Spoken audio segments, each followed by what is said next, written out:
today I'll be telling you all how much food and swag to order for your hackathon. So really quick, a little bit about me. My name is Abdullah, and I organize several hackathons. I've organized Hackcon XI, 8, 9, and currently in the process of organizing 10. I've also organized another hackathon, the Access Hackathon, and I've helped with many others as well in a much more limited capacity.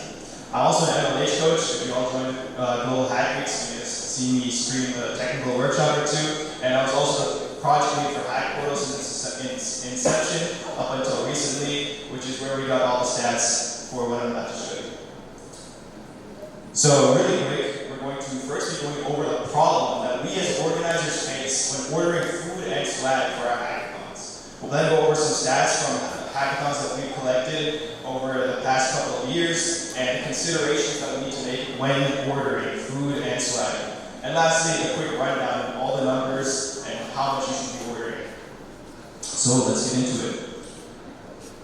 For the problem, the main issue that we as organizers face is balancing having too little food and that we don't have enough for everybody, or too much food and that we're wasting everything. I'll be focusing mostly on the food because that's perishable item, that's a huge expense, but we have stats for swag as well. Another thing we also consider is how many people are actually here at our hackathon, right? You don't know who's still on campus hacking away in a dark corner and who's off somewhere else doing something else, right?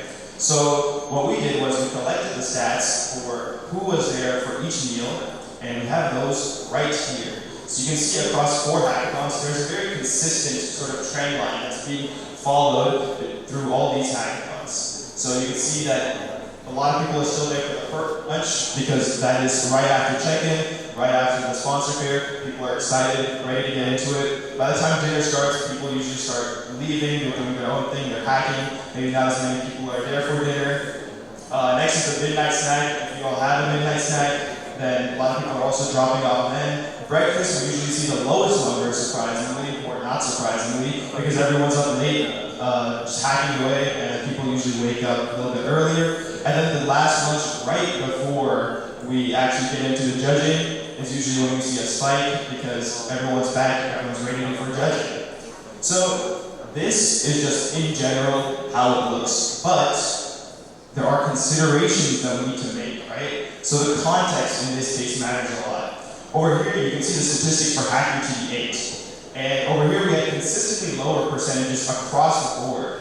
And the reason for this, actually, was that only students from UT Dallas were allowed to compete in this hackathon because it was right after COVID. And you can see that a lot of people went back to their dorms or to their apartments or to their homes and were hacking from there. So that's why you see consistently lower acceptance or claim rates throughout the entire hackathon. And people are also less likely to be up in time because they're all sleeping in their bed. So we had people consistently leaving as well the entire time. So you can see that there's a sort of trend line, but Hackcon 8 had lower claim rates throughout. Now another example of this is for Hackcon 9. Over here we had consistently higher rates actually because we had a lot of people that were not from UT Dallas there. And we actually incentivized them to come out as well in the form of travel reimbursements. So we also had very good swag, especially during the midnight snack time, which is why you can see the spike that sort of looks out of place for midnight snack. And over here we gave out plushies, we gave out bombas, we gave out cookies, so we were just spoiling the hackers at this time. And word came out about that as well, so they were all able to see that. You can also see the breakfast numbers much lower. People were up for the boba, so people also stayed up late, which meant they were going to wake up late as well. Some other considerations that you all need to make are just making sure you have enough food for all the sponsors, any professors that you might have on site, or anybody else, your volunteers who are helping you out, and of course yourselves, right? So make sure you have enough food for you guys, and make sure you remember the context of the hackathon as well. That's the biggest, most important part. At UT, we have a high number of people with dietary considerations, so we order more for them, and you all should also do the same.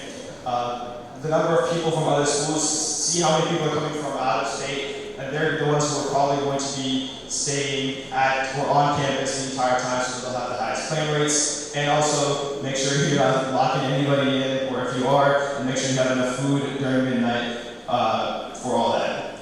So really quick over here, thing clicks. There we go.